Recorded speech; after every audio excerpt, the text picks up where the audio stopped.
Punto Global es un espacio traído a ustedes por el Centro de Estudios Estratégicos de Relaciones Internacionales, CERI.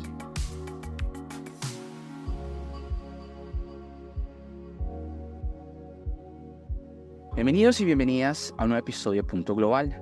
Soy Guillermo Espina, director académico del CERI, y como cada semana los acompaño para analizar lo que pasa en el mundo. En el día de hoy me acompaña Manuel Grondona, del Grupo de Comunicación Política del CERI, y Ana Seca. Manuel, ¿cómo estás? ¿Qué tal todo? Bienvenido a Punto Global. Bueno, muchas gracias. Muy bien, muy contento de estar nuevamente acá. Y hola Ana, ¿qué tal? ¿Cómo estás? Hola Guillermo, hola Manu, qué lindo estar acompañando a un capítulo más de Punto Global.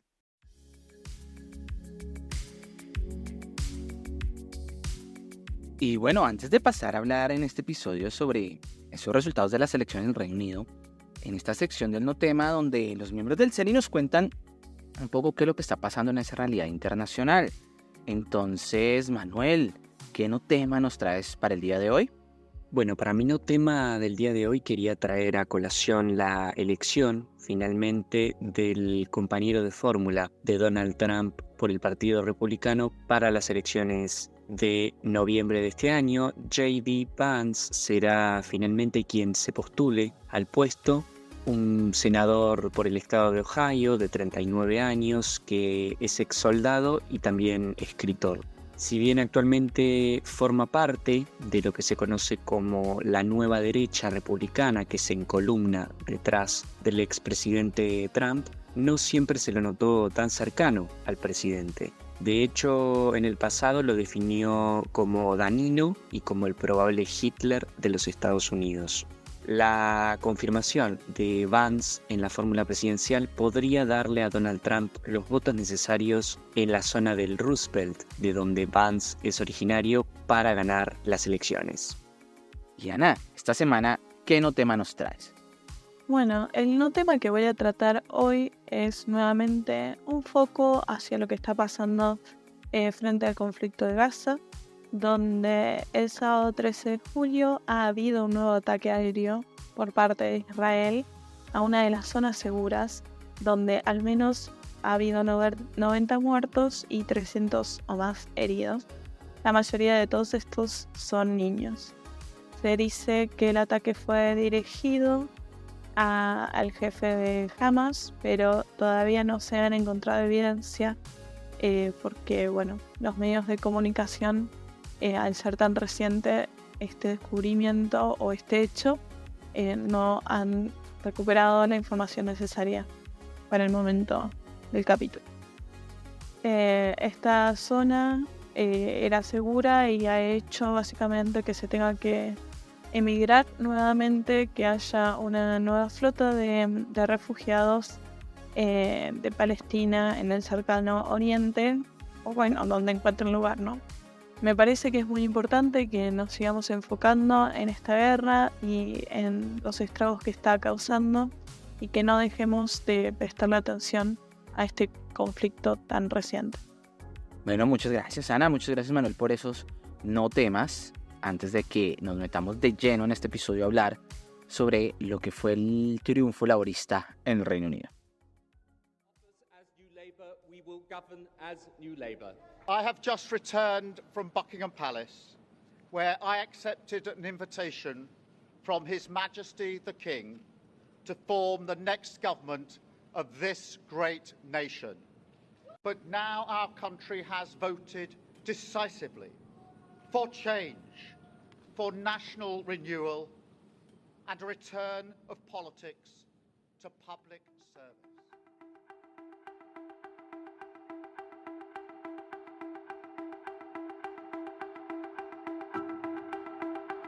Tras más de una década en el poder, marcada por una política de derecha, de escándalos gubernamentales, de diferentes primeros ministros y del Brexit, los conservadores salieron derrotados masivamente en las elecciones celebradas a inicios de julio de 2024. Así, con la contundente victoria laborista, anunció un cambio en la política del Reino Unido. Y para comprender las implicaciones de estas elecciones y las consecuencias de los resultados, nos acompaña el profesor Ulf Thune. El profesor Ulf es un académico británico-alemán y profesor asociado a la Universidad de La Sabana en Bogotá, Colombia, desde el año 2013. Es doctor en Derecho por la Universidad de Warwick del Reino Unido y máster en estudios sociojurídicos de la misma universidad. Además, cuenta con pregrados en Historia, Relaciones Internacionales y Economía en la University de Sheffield y en la University de Nottingham, en Reino Unido. Profesor Ulf, bienvenido, un gusto tenerte en esta edición de Punto Global. Hola, buenos días, Guillermo. Muchas gracias por la invitación. Bueno, profesor Ulf, y la primera pregunta que nos gustaría hacer, tal vez muy general, es ¿cuál es ese balance que usted realiza de estos resultados electorales? Bueno, yo creo que en los últimos días, ya más que una semana, hemos podido leer mucho en los medios de comunicación sobre un triunfo aplastante del Partido Laborista. Yo creo que hay otro nivel de análisis al cual deberíamos profundizar si queremos analizar las elecciones recientes en el Reino Unido y qué impacto van a tener no solamente en el Reino Unido, sino también en Europa y en el mundo. Sí, los resultados parecen como un triunfo aplastante porque el Partido Laborista, bajo el liderazgo de Keir Starmer, ganó más que 400 circunscripciones de un total de 650. Entonces eso realmente sí es una mayoría muy grande, pero si uno ve el voto total en el país, en las diferentes partes que conforman el Reino Unido, Gales, Inglaterra, Escocia e Irlanda del Norte, el Partido Laborista solamente podía obtener un 34% de los votos. Realmente eso es un resultado bastante malo. Es solamente por el sistema electoral y que favorece básicamente un sistema de dos partidos principales, en este caso laboristas y conservadores. Es solamente que por el sistema electoral los laboristas realmente podían ganar tantas circunscripciones y también, por ejemplo, es muy interesante ver con cuáles mayorías realmente ganaron ciertas circunscripciones de las más que 400. Entonces, realmente el mandato político que tiene este gobierno es bastante débil. Vuelvo y repito, un 34% del voto total. Y ahora tenemos que ver con qué capital político puede arrancar este gobierno, porque al mismo tiempo la herencia de 14 años, diferentes gobiernos bajo el liderazgo del Partido Conservador, más obviamente ciertas coyunturas a nivel global, pandemia, la guerra en Ucrania y demás, por ejemplo, obviamente son desafíos muy grandes y enormes para este nuevo gobierno laborista. Entonces es muy interesante el resultado y tenemos que ver ahora con qué mandato político puede arrancar este gobierno. Ulf, creo que pusiste la clave en una cuestión muy interesante. Preguntarte justamente en esto que comentabas, que el Partido Laborista obtuvo el 34% de los votos y sin embargo su representación en la Cámara de los Comunes es superior al 63%. Es decir, hay una brecha muy grande que para nosotros quizás aquí en América Latina es muy diferente el sistema. Te pregunto, ¿existen debates dentro de la sociedad británica para transformar, para actualizar, cambiar este sistema? ¿O es una cuestión más bien saldada? Bueno, antes que nada, quizás hay que decir algo muy positivo sobre este sistema electoral, y eso es, siempre y cuando haya dos partidos principales, como históricamente ha sido el caso en el Reino Unido o también en Estados Unidos, por ejemplo, con los demócratas y republicanos, este sistema electoral, este sistema first past the post, sí, winner takes all, significa que normalmente, por lo general, siempre vamos a terminar con una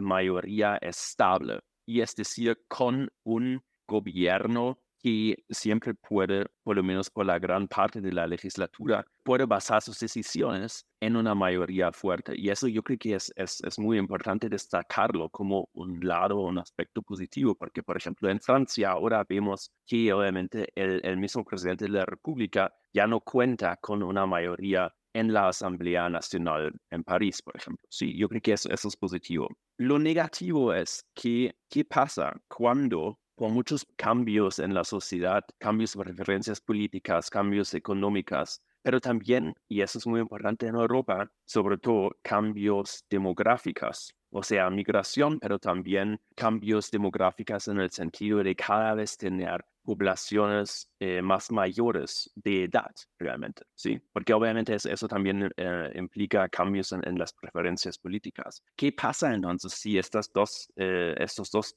partidos políticos principales ya no pueden o quieren responder a estos cambios en la sociedad? Y entonces en el 2010, por primera vez en mucho tiempo, surgió el Partido Liberal nuevamente. Sí, el Partido Liberal tiene una historia también muy interesante porque hasta la Primera Guerra Mundial, el Partido Liberal realmente tenía ciclos bastante fuertes, ciclos electorales bastante fuertes. Unos años de la Primera Guerra Mundial realmente ganaron también un triunfo aplastante en una elección nacional. Y luego, después de la Primera Guerra Mundial, el Partido Liberal casi se desapareció del panorama político. Y entonces es muy interesante que en el 2010, con un líder muy carismático, con ciertas temáticas muy interesantes, sobre todo para jóvenes, por ejemplo, el Partido Liberal ganó una cantidad importante de circunscripciones para poder formar una coalición con los conservadores. O sea, obviamente en el 2010 los conservadores tenían mucho más circunscripciones que los liberales, pero los conservadores necesitaron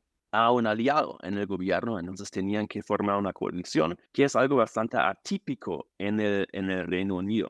Y parte del proyecto político del Partido Liberal en el 2010 fue exactamente cambiar el sistema electoral, cambiarlo en el sentido de volverlo más parecido a los sistemas electorales del continente de Europa, como el holandés, el alemán, para obviamente también abrir la puerta, la oportunidad para la representación de más partidos políticos en el Parlamento, en la Cámara de los Comunes en Westminster, en Londres. Eso no se dio, ¿sí? Como muchos proyectos políticos.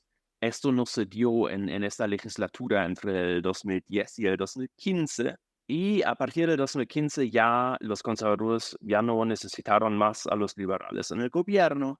Entonces esta idea realmente desapareció del discurso político hasta que nació en el 2019 el partido Brexit bajo el liderazgo de Nigel Farage, y luego Brexit se transformó en el partido Reform, del cual seguramente también vamos a hablar en los próximos minutos. Y parte del proyecto político de Reform es exactamente eso, nuevamente reformar no solamente la sociedad, el sistema político, pero también el sistema electoral. Entonces, estos debates sobre posibles cambios en el sistema electoral tienen una cierta historia en el discurso político en el Reino Unido, pero por las grandes resistencias desde obviamente los conservadores y los laboristas no se ha podido avanzar mucho en este ámbito. Entonces, básicamente todavía estamos en un sistema electoral que favorece a dos partidos principales. Eso también lo vemos ahora en los resultados del 4 de julio de este año. Sin embargo, yo creo que hay que enfatizar en el punto uno, deberían hacer un análisis de cada una de las 650 circunscripciones y realmente ver qué tan grande es la mayoría de los laboristas allá. Porque a pesar del hecho de que todavía el sistema político está dominado por esos dos partidos políticos, nosotros vemos ahora el surgimiento de diferentes partidos, ambos en la derecha, tanto como en la izquierda, que realmente amenazan, por ejemplo, esas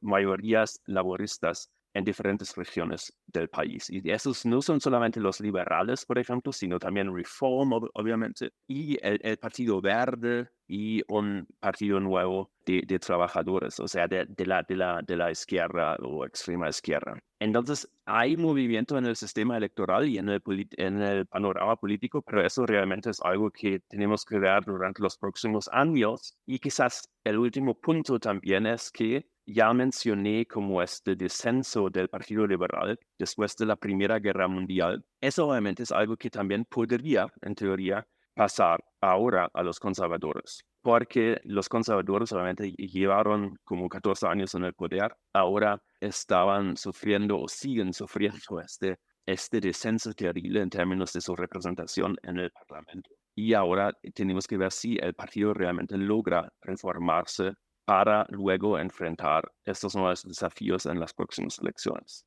Bueno, profesor Ulf, y además de eso hay algo que encontramos interesante y es el nivel de participación que hubo a lo largo del Reino Unido, que si no estoy mal nos indica que ese nivel fue uno de los más bajos que se presentó incluso desde antes de la Primera Guerra Mundial. Pero además de eso, hay como algo que se habla mucho en la política inglesa, esa separación entre el sur y el norte de Inglaterra, ¿sí? Como se vota en Londres, en Brighton, bueno, en ese sur, y el contraste con lo que ocurre que también en el norte, que también se expresó en el Brexit. ¿Cómo se lee esto en estas elecciones?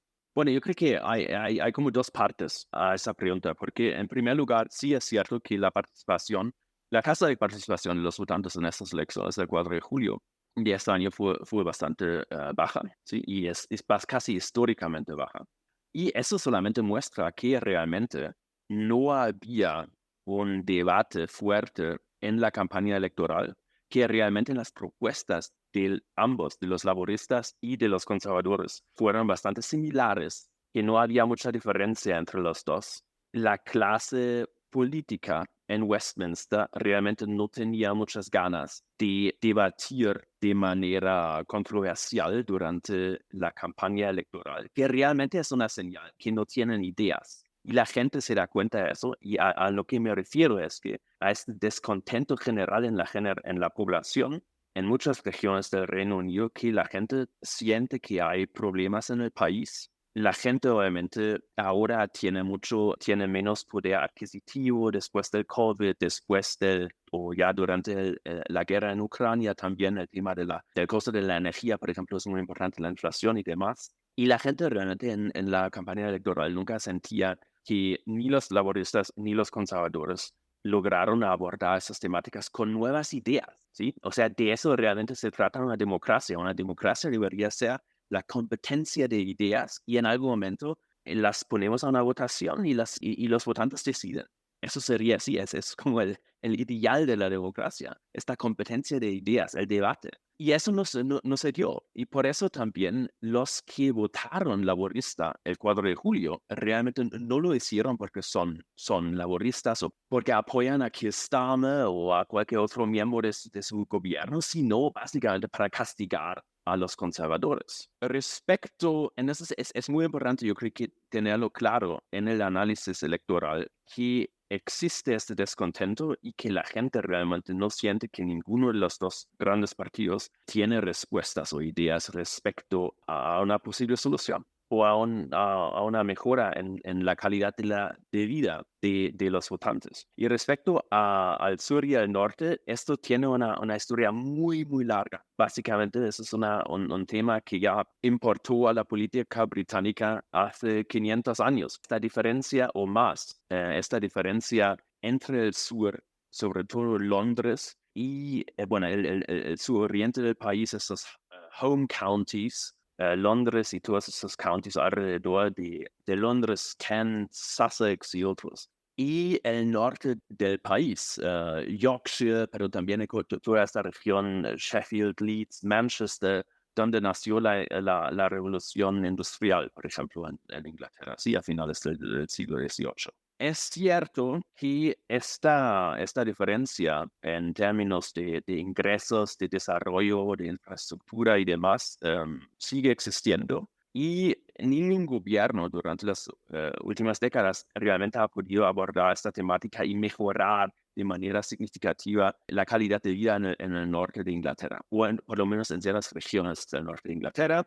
En el 2019, cuando Boris Johnson realmente basó su campaña electoral en un solo tema, es decir, el Brexit, la salida del Reino Unido de la Unión Europea, él logró algo que los conservadores nunca habían logrado, y ganar muchas circunscripciones en el norte de Inglaterra, en comunidades que se vieron muy golpeadas por decisiones de Margaret Thatcher en los años 80, de básicamente avanzar un cambio económico drástico en el Reino Unido de una sociedad industrial a una sociedad y una economía de servicios. ¿Sí? Y hoy en día, por ejemplo, solamente para tener un punto de comparación, Alemania, por ejemplo, el aporte de la industria, del sector industrial en Alemania, el aporte al PIB es el doble que en el Reino Unido, ¿sí? Porque el Reino Unido realmente es una sociedad y una economía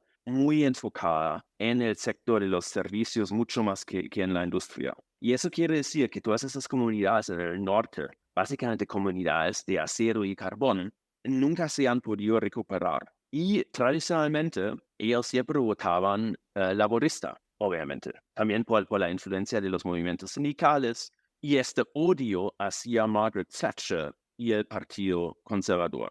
Y entonces lo que pasó en el 2019, bajo el liderazgo de Boris Johnson, romper esta pared roja, sí, este red wall, este término famoso, estas circunscripciones en el norte de Inglaterra, donde por muchas décadas gobernaba el Partido Laborista, fue un logro muy importante de Boris Johnson, y porque su promesa fue todas estas miles de millones de libras esterlinas que hasta ahora solíamos transferir a Bruselas, a la Unión Europea, ahora los vamos a gastar en, por ejemplo, salud pública, educación pública e infraestructura en el desarrollo del norte o de estas regiones en el norte de Inglaterra. Un gran problema de los conservadores es que eso nunca se dio. Entonces, obviamente, la gente está terriblemente decepcionada con el Partido Conservador, y a pesar de la falta de ideas de los laboristas, volvió ahora, el 4 de julio de este año, volvió a votar laborista o Reform en algunos casos. ¿Sí?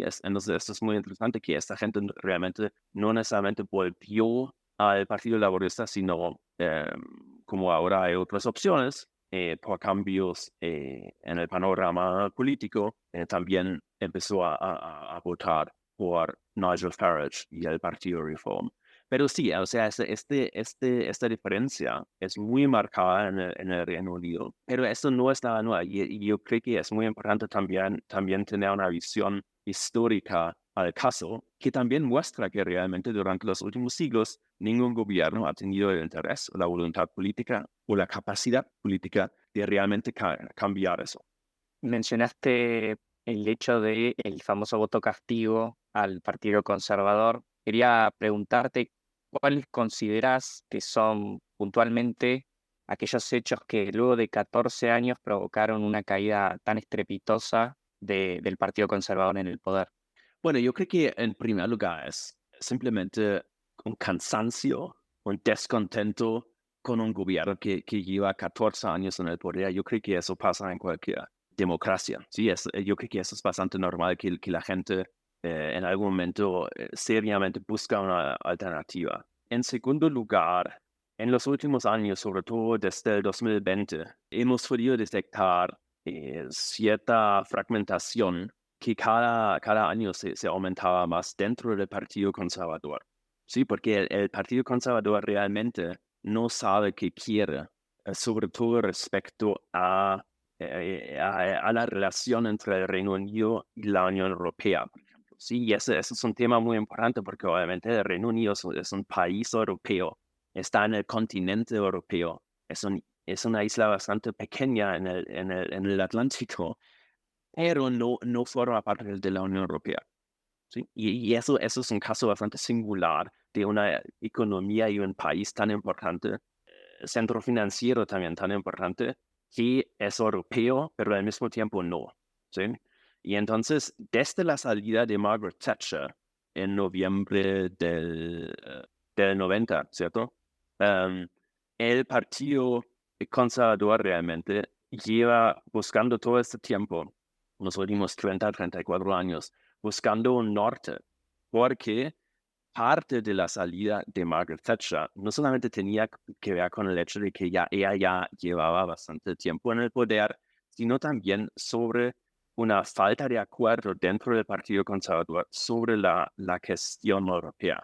Y es muy importante, yo creo, que entender que el Partido Conservador no solamente es un partido político, sino es una organización de la sociedad británica, básicamente, porque por gran parte de la vida democrática en el Reino Unido, que en comparación obviamente con otras partes del mundo es una historia muy larga, los conservadores han tenido el poder. Y obviamente eso también significa que a nivel regional y a nivel local, que es tan importante para preparar unas victorias electorales futuras. Los conservadores tienen muchas raíces muy firmes. O sea, básicamente en cada ciudad, en cada municipio, en cada pueblo, sobre todo en Inglaterra, hay estos conservative associations, por ejemplo, ¿sí? Que la gente realmente se ve en el bar, en el pub, o en la iglesia o donde sea, porque son conservadores y uno habla, uno conoce a los empresarios locales y demás, y eso obviamente forma una base muy, muy fuerte, una base electoral muy fuerte que en este momento se está fragmentando también. Pero eso solamente para decir que el Partido Conservador tiene esta historia muy larga y también esas raíces locales todavía muy, muy fuertes, que son tan importantes para futuros éxitos electorales. Entonces, desde la salida de Margaret Thatcher, el partido está buscando una manera de abordar esta temática de Europa y obviamente también ahora como partido conservador, cómo responder a ciertos cambios culturales en la sociedad. Sí, pero eso es realmente una tarea que les toca a cualquier partido conservador en cualquier democracia en el mundo. ¿Sí? Y uno puede decir que realmente los miembros del partido y sobre todo los miembros del partido parlamentario conservador no tienen una mayoría, por ejemplo, en pro del Brexit, ¿sí? Y nunca la tenían. La razón por la cual el Reino Unido al final sí manejó el Brexit, por lo menos formalmente, en el 2019-2020, fue realmente por presiones electorales. Pero los mismos miembros del partido parlamentario, es decir, los parlamentarios conservadores en la Cámara de Comunes, nunca tenían como una mayoría fuerte para una salida de la Unión Europea, simplemente porque el partido está muy, muy fragmentado y en desacuerdo sobre la relación entre el Reino Unido y la Unión Europea. Entonces, yo creo que esto es la pregunta principal que los conservadores ahora tienen que abordar, porque ahora sí tienen competencia también de la derecha a través del nuevo partido Reform de Nigel Farage, y al mismo tiempo hay miembros en el Partido Laborista que realmente quieren buscar una cercanía más profunda con la Unión Europea. Entonces, eso quiere decir que ellos realmente quieren echar reversa al Brexit. Entonces, yo creo que la historia del Partido Conservador es muy importante para nuestro análisis y también tenemos que entender cómo esas dinámicas sociales y culturales del Partido Conservador en el Reino Unido para poder analizar una posible reforma o renovación del partido en el futuro. Bueno, profesor Ulf, y por supuesto esto lo ha mencionado varias veces y es como pregunta obligada, de este personaje que es Nigel Farage. Si tú nos puedes comentar como brevemente cómo aparece, porque es elegido dentro de los representantes y trae esta propuesta política de Reform UK. Digamos, ¿cuál es ese objetivo que está detrás de este partido y de este personaje? Bueno, Nigel Farage es uno de los pocos líderes realmente carismáticos en este momento en el panorama político en el Reino Unido. Parte de la derrota electoral de los conservadores se puede explicar también por la falta de carisma personal de su líder Rishi Sunak. La gente realmente tampoco puede conectar muy bien con Keir Starmer, que también es como un personaje bastante distante. Y uno de los pocos políticos en el Reino Unido hoy en día, en el 2024, realmente es Nigel Farage. ¿Y de dónde viene Nigel Farage? Nigel Farage solía ser miembro del Partido Conservador, y cuando el Partido Conservador, básicamente bajo el liderazgo de John Major, al principio de los años 90, se puso de acuerdo del Tratado de Maastricht de la Unión Europea. El Tratado de Maastricht fue muy, muy importante para realmente dar una base política y jurídica a la integración europea durante las últimas 3 décadas. había miembros del Partido Conservador que salió parlamentarios, pero obviamente también miembros que se reúnen normalmente en estas conservative associations a nivel municipal, por ejemplo. Y estos individuos estaban buscando un nuevo hogar político. Entonces nació el partido UKIP, United Kingdom Independence Party. Y con esta plataforma, United Kingdom Independence Party, que realmente es un partido de un solo objetivo, ¿sí? Entonces, normalmente un partido político obviamente tiene que abordar diferentes temáticas, economía, temas sociales, ambientales y demás, pero el United Kingdom Independence Party realmente tenía este único objetivo de básicamente realizar el Brexit. Y entonces en los años 90 este partido creció, obviamente no en elecciones nacionales debido a las características del sistema electoral, sino en los partidos europeos. Y así Nigel Farage se ganó una representación en el Parlamento Europeo que le dio una plataforma enorme. Además es un orador muy talentoso. Ambos, esta plataforma como parlamentario del Parlamento Europeo, más esos avances en las redes sociales durante los últimos años, le han ofrecido la oportunidad de realmente incrementar su popularidad en ciertos sectores de la sociedad, no solamente en el Reino Unido, sino en otros países europeos también. Sin embargo, Nigel Farage siempre tenía el gran problema de nunca haber logrado una representación en el Parlamento en Westminster, en Londres. Entonces, él intentaba en varias ocasiones ganarse una circunscripción para la Cámara de los Comunes, pero hasta hace muy poco, hasta el 4 de julio de este año, él nunca lo había logrado. Y bueno, y además, como en cualquier otro partido político, había obviamente peleas dentro de UKIP, del United Kingdom Independence Party, y luego Nigel Farage formó un partido nuevo en el 2019 que se denominó The Brexit Party, que otra vez fue un partido político con un solo objetivo: presionar al gobierno del día, un gobierno conservador de Theresa May y luego Boris Johnson, a realmente finalmente sacar al Reino Unido de la Unión Europea. Entonces ya estamos hablando del 2019. En el 2019, Nigel Farage luego tomó la decisión de retirar sus candidatos, los candidatos del Brexit Party, para que Boris Johnson, con esta promesa de realmente ponerse serio con el Brexit, para que este gobierno de Boris Johnson pudiera ganar las elecciones. Eso sucedió en el 2019, a finales del 2019, con esta mayoría bastante enorme de los conservadores, bajo el liderazgo de Boris Johnson.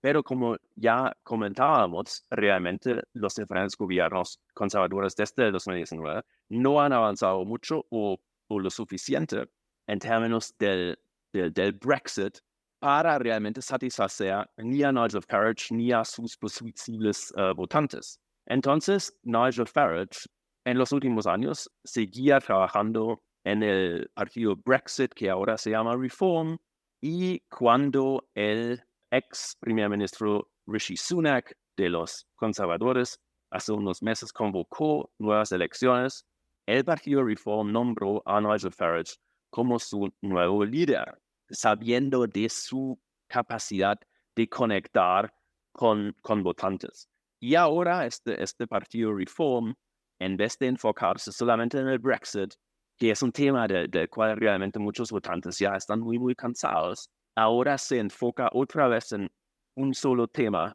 y esa es la migración ilegal al Reino Unido. Entonces es un personaje que básicamente lleva 30 años, digamos, en el escenario en el escenario político del Reino Unido, también en el escenario político europeo, porque él pasó muchos años en el Parlamento Europeo, y que finalmente ha logrado ganar una circunscripción en Essex, cerca de Londres, que ahora le permite una plataforma mediática también como parlamentario. Pero este es básicamente este personaje, ¿no? Es un personaje carismático que sabe conectar con votantes, pero que también ocupa básicamente este nicho. Primero el Brexit, ahora el tema de la migración ilegal. Y vamos a ver ahora en los próximos años, él obviamente va a presionar mucho al gobierno laborista, sobre todo a través de las redes sociales, a través de sus discursos, a través de los medios de comunicación, pero tenemos que ver realmente cómo él logra o no echar raíces en diferentes regiones del Reino Unido y en diferentes municipios para realmente establecer este partido Reform para el mediano o largo plazo. Y eso es algo que exactamente no lo sabemos. Ulf, preguntarte por cuál crees que ha sido el rol de las últimas 3 administraciones conservadoras. Me refiero a Boris Johnson, Liz Truss y Rishi Sunak, en relación particularmente con la crisis de la inflación, la crisis de vivienda, la migración, la falta de empleo. Es decir, son cuestiones que resuenan y mucho dentro de la sociedad británica. ¿Cómo crees que ha sido su impacto dentro del Partido Conservador? Bueno, yo creo que el hecho de que hemos tenido a tantos primer ministros del Partido Conservador en los últimos años, básicamente desde el principio de 2020, desde el principio de la pandemia, muestra que el partido no sabe realmente manejar estos asuntos económicos, financieros. Pero eso también muestra algo que yo creo que va a preocupar al nuevo gobierno laborista bajo el liderazgo de Keir Starmer también. Eso muestra también qué tan difícil es lograr este cambio estructural en términos económicos y políticos que necesita el Reino Unido, porque no es solamente tener una mayoría en la Cámara de los Comunes. Yo creo que también uno tiene que tomar en cuenta que uno necesita el apoyo del sector privado, el apoyo de ONGs, por ejemplo. Entonces, el apoyo también de los servidores públicos que trabajan en los ministerios. O sea, eso no es, y eso obviamente aplica a muchos sistemas democráticos en el mundo, pero yo creo que hay que entender que el solo hecho de haberse ganado una mayoría, incluso una mayoría tan enorme que estamos en este momento, no significa realmente que uno puede empujar e implementar estos cambios bastante profundos que necesita la economía del Reino Unido. Entonces, eso es una tarea enorme. Y obviamente los conservadores en los últimos 14 años, sobre todo en los últimos 4 o 5 años, han fallido en eso. Tú ya mencionaste la falta de crecimiento económico, la falta de creación de empleo, la inflación, también hay un tema de vivienda que es bastante preocupante para muchos votantes. Pero yo creo que, como en otros gobiernos, en la Unión Europea, por ejemplo, la temática de la respuesta política al COVID, por ejemplo, a la pandemia, es algo que los gobiernos ahora tienen que manejar y sanar de alguna forma. Solamente que el Reino Unido, obviamente, en los últimos 15, 16, 17 años ha tenido varios golpes bastante fuertes. Y yo creo que nosotros podríamos empezar quizás con la crisis financiera global en el 2008-2009, donde el Reino Unido, en ese entonces todavía bajo un gobierno laborista, básicamente tenía que rescatar, como decimos hoy en día, ayudar a grandes bancos en el centro financiero en Londres. Y eso básicamente fue un primer paso a incrementar la deuda pública de manera significativa. Luego, obviamente, había un golpe por el Brexit, y no solamente por el hecho del Brexit, sino por toda la incertidumbre entre el referéndum en el 2016 y el Brexit que se logró como en el 2019, 2020. Luego la pandemia, otro golpe fuerte para las finanzas públicas. Luego la guerra en Ucrania y la respuesta del gobierno británico, o sea, la respuesta en términos de realmente dejar de dialogar con Rusia, de dejar de hablar con China, de dejar de hablar con Estados Unidos, de realmente tomar las sanciones económicas en contra de Rusia, que realmente no han servido para nada, el aumento del costo de la energía, no solamente para los hogares, sino para la industria también, que obviamente tiene un impacto en la creación de empleo y en el crecimiento económico, y las transferencias financieras a Ucrania. Entonces, yo creo que uno tiene que ver todo este conjunto de golpes financieros económicos que ha sufrido el Reino Unido y al mismo tiempo los gobiernos conservadores, sobre todo en los últimos 4 o 5 años, simplemente no han tenido ni la energía ni el acuerdo dentro de su partido, ni las ideas, ni las ideas para realmente cambiar la economía de manera adecuada. Entonces, yo creo que eso explica gran parte de los desafíos, sobre todo desafíos económicos financieros con los cuales se está enfrentando el Reino Unido en este momento. Bueno, profesor Ulf, y para finalizar, como muy brevemente, la llegada de este nuevo gobierno laborista de Steinmeier es el cambio comienza. Puntualmente, ¿qué cambios cree usted que podríamos encontrar en este nuevo gobierno que transformen, digamos, al Reino Unido y su política? Bueno, esa es la gran pregunta. Yo creo que ya comentábamos que en términos de propuestas en la campaña electoral no pudimos ver grandes diferencias entre los conservadores y los laboristas. Solamente para darles como un ejemplo, respecto a Ucrania y Rusia, básicamente el gobierno laborista va a seguir la misma política como el gobierno de Rishi Sunak. Eso también se evidenció en los últimos días durante la cumbre de la OTAN en Washington, por ejemplo. Básicamente, Keir Starmer en sus pronunciamientos dijo exactamente lo que hubiera dicho Rishi Sunak como primer ministro. Entonces, yo creo que en la política exterior no vamos a ver muchos cambios. También yo creo que los dos partidos, ambos los conservadores, tanto como los laboristas, han aprendido del fracaso y de este desastre militar en ambos, en Irak y en Afganistán, bajo el gobierno de Tony Blair, a principio de este siglo, de este milenio, y eso quiere decir que los dos partidos realmente tampoco tienen muchas ganas de involucrarse en esas regiones del mundo. Entonces, en términos de la política exterior, yo no veo muchos cambios. Sin embargo, yo pienso que hay 2 puntos quizás donde el Partido Laborista, por lo menos al corto plazo, sí puede empujar cambios bastante significativos. Y eso es, en primer lugar, en términos de la vivienda, sobre todo en la vivienda social. O sea, el Reino Unido realmente tiene un problema bastante grande en esta temática.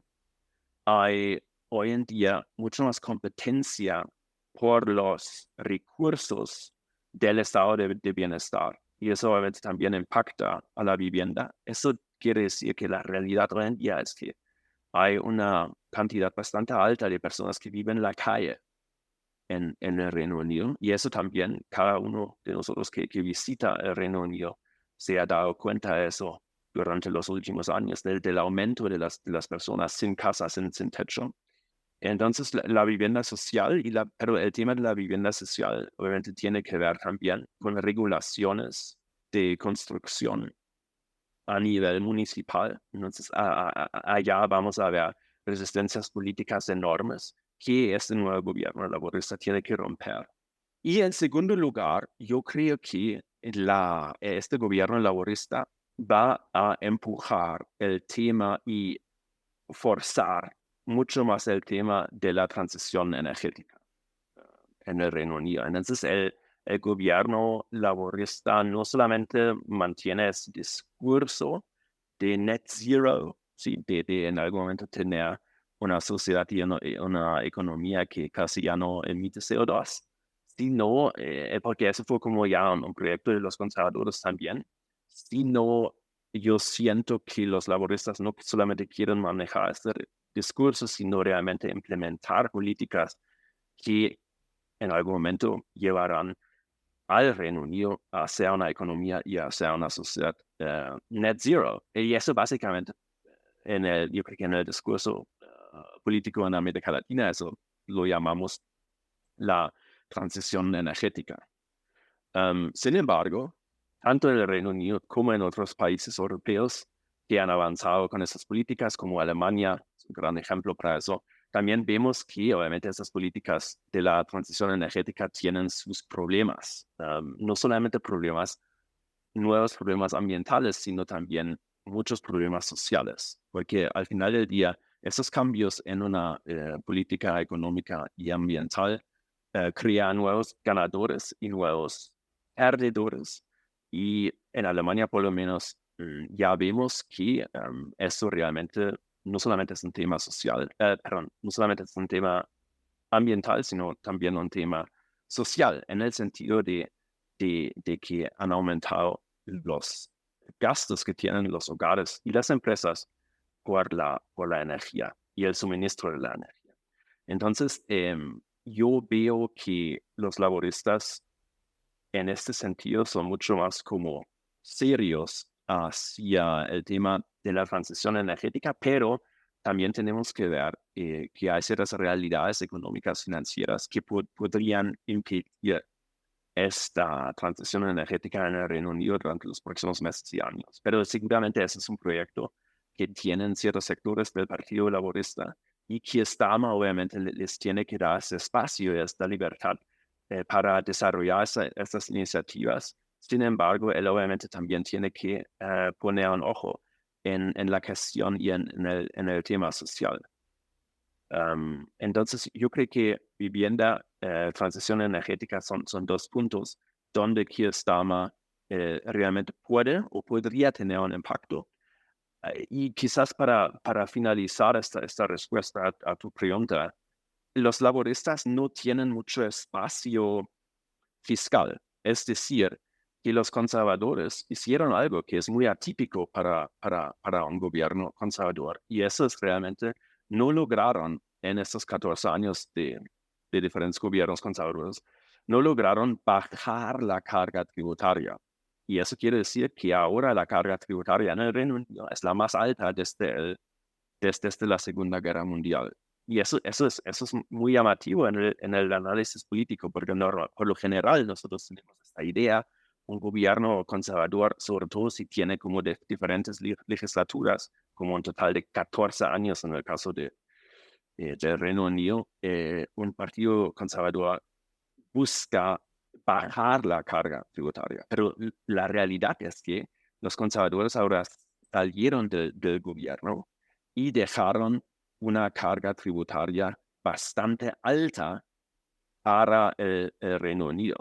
Entonces, es bastante improbable que los laboristas tengan fondos realmente, o los fondos suficientes, o por lo menos se tendrían que poner muy creativos en eso, en la consecución de los fondos, para poder invertir, por ejemplo, en la vivienda social y en la transición energética, y al mismo tiempo, obviamente, también hay ciertos límites por tasas de interés que todavía son bastante altas, y el Reino Unido tiene un banco central independiente, entonces realmente el gobierno tampoco puede impactar tanto las tasas de interés, que es muy importante para la vivienda en general, porque eso determina si las personas tienen acceso a créditos hipotecarios, y obviamente existe un tema de inflación. Entonces, yo creo que eso también puede ser una gran conclusión de nuestra charla, que los laboristas sí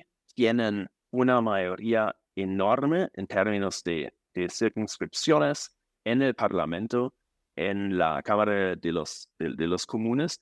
Sin embargo, hay una clara falta de legitimidad que pudimos ver en este resultado de solamente un 34% del voto total. Y al mismo tiempo, los retos y los desafíos son absolutamente enormes. Eso obviamente también vemos en otros países europeos, sobre todo en Alemania y en Francia, y cada vez más en Estados Unidos, pero realmente el Reino Unido ha sufrido estos múltiples golpes que también hemos discutido durante los últimos minutos. Y entonces el espacio de actuación del gobierno de Keir Starmer es bastante limitado.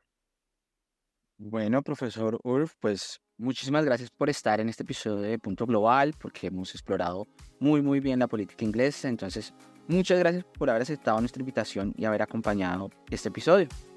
Muchísimas gracias por la invitación y feliz día.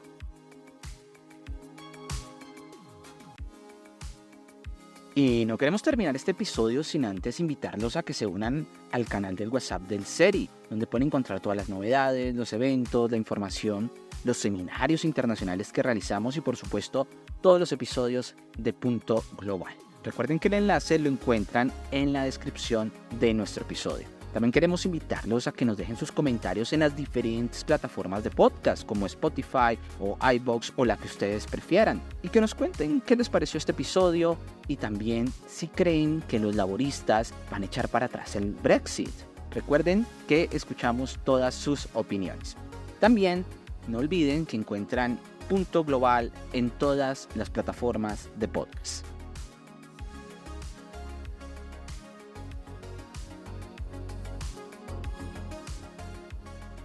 En este episodio de Punto Global, Ana Seca y Manuel Grondona nos ayudaron con la investigación. La edición fue por Ana Esquivel.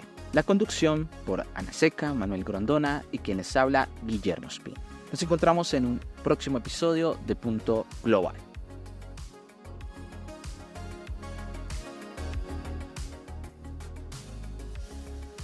Recuerden que pueden encontrarnos en las distintas redes sociales. En Instagram como seri.global, en Facebook como Seri Global, en Twitter o X @seri6 y en la web en www.seriglobal.org.